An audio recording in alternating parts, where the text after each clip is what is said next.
For half a decade, we have told inspiring stories of young changemakers. Phenomenal as they come, speaking the language of action and roaring to life change in their communities. This episode explores the journey of a fashion titan. I've worked with people like Beyonce, in Black Parade. I was part of the Black is King. And then aside from that, I also made clothes for Bruno Mars, made clothes for Ty Dolla $ign, I made clothes for Buju Banton.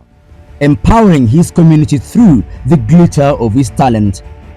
A chat with him is like an invitation to walk within a dream.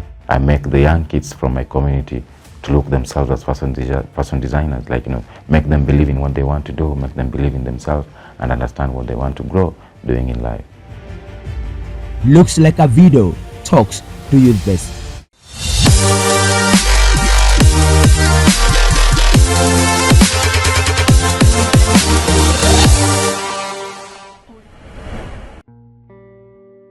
My name is David Avido, and I'm a fashion designer born and bred in Kibera. Basically, I just make clothes for a living. So when I started doing fashion, I never even knew that it was fashion. I was just doing it because I loved it, and I never even knew that I could create an impact out of it. But the moment I started doing it, that's when I was feeling it more, loving it more, learning how to fall more in love with it and understand it, and that's how I ended up doing fashion.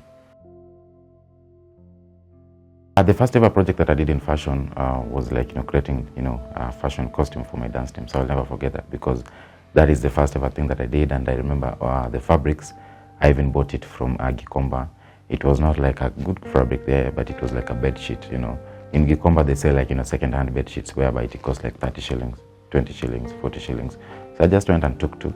And then I made dance costume for my dance team, and everybody was like, wow, where did you guys get the costume? It's so nice, whatnot, and everything. I just made it, That's how it started. I'm just myself, and I'm not focusing on fame. I'm just focusing on my life and trying to boost the life of the people in my community, because I just want to show people as much as people say it, it's a good place to be. We have so many people that are here that they are very talented. They just don't have the opportunities to express their talents out there. So that's why I just focus with them, help them, boost them, show them the way, make them understand what is happening, make them understand the importance of humbling yourself and growing together as one people. The most exciting project for me was first of all finding myself, because it took me time to understand who I was, knew what I wanted to do and how I wanted to do it. And then after finding myself, I ended up working with super exciting people in the world that are very also inspiring. I've worked with people like Beyonce, in Black Parade. I was part of the Black is King. And then aside from that, I also made clothes for Bruno Mars, made clothes for Ty Dolla $ign, I made clothes for Buju Banton, Chronix, Cecile, Alain, Romain Vago, D Major. So many people sometimes even lose the count. I even make clothes for people Uhuru Kenyatta, situations like that. It humbles me to make me understand what is the most important thing in life, and learning to know how to grow from that. I've also been able to be in a position whereby I make the young kids from my community to look themselves as fashion designers, make them believe in what they want to do, make them believe in themselves and understand what they want to grow doing in life.